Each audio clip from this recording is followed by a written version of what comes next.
Before I talk about specific strategies to help you in the IELTS speaking test, let's look at some general do's and don'ts. Things you should do in the test and things you shouldn't do. These will give you a general idea of how to get a high band. In the rest of this course, I will explain these tips in more detail and give you lots of examples. So here are some things that you should try to do in the test if you want to get a high band. Listen to the examiner's questions carefully. This is very important. If you don't do this, you might misunderstand the question.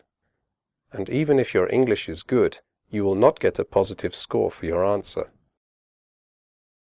Give relevant answers. You must answer the question that the examiner asked. For example, if the examiner asks where you are from, you have to talk about your hometown, not necessarily where you are living now. This is connected with listening to the question, as I mentioned before.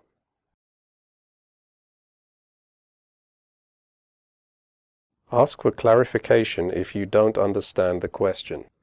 The examiner is allowed to repeat the instructions twice, so ask for clarification if you need it. You will not be penalized for that. Later in this course, I will show you how to ask the examiner to repeat in a natural way. Express your opinions and give examples to support your ideas. During the speaking test, you will be asked for your opinions on different topics.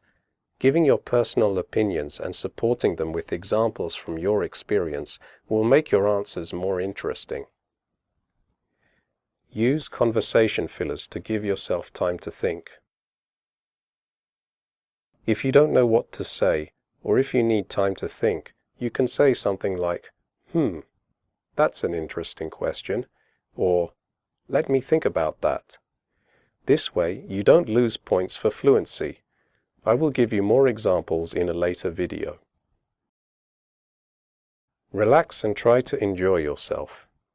Yes, I know it's an exam, and it's probably a life-changing exam for you, but it is easier to speak more fluently when you are relaxed, and your pronunciation and intonation will also improve. Try to use interesting adjectives. As I mentioned in the previous video, it helps to use some less common words if you want to get band 7 to 9. For example, instead of repeating the word difficult all the time, you could try using other words like tricky or challenging. I will talk about synonyms in a later video.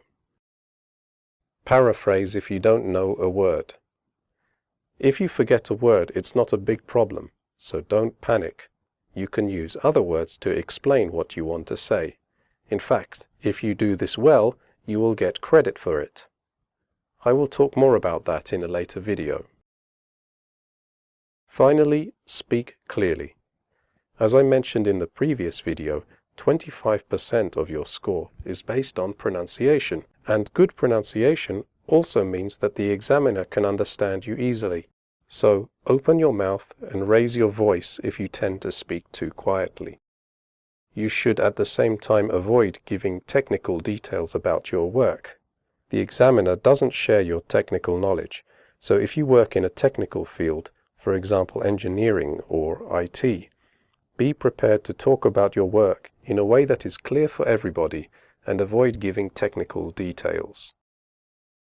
So here are some things you should try not to do in the test if you want a high band. Don't give very short answers. In part 1 of the test, the examiner may ask you some simple questions like, where are you from? But you should answer with more than 1 or 2 words. Here's a good example. Where are you from? I'm from a city called Krakow, which is in the southwest of Poland. I've lived there all my life. Don't repeat yourself all the time and overuse simple words. To get a high band, you need to show that you can use different words to say the same thing.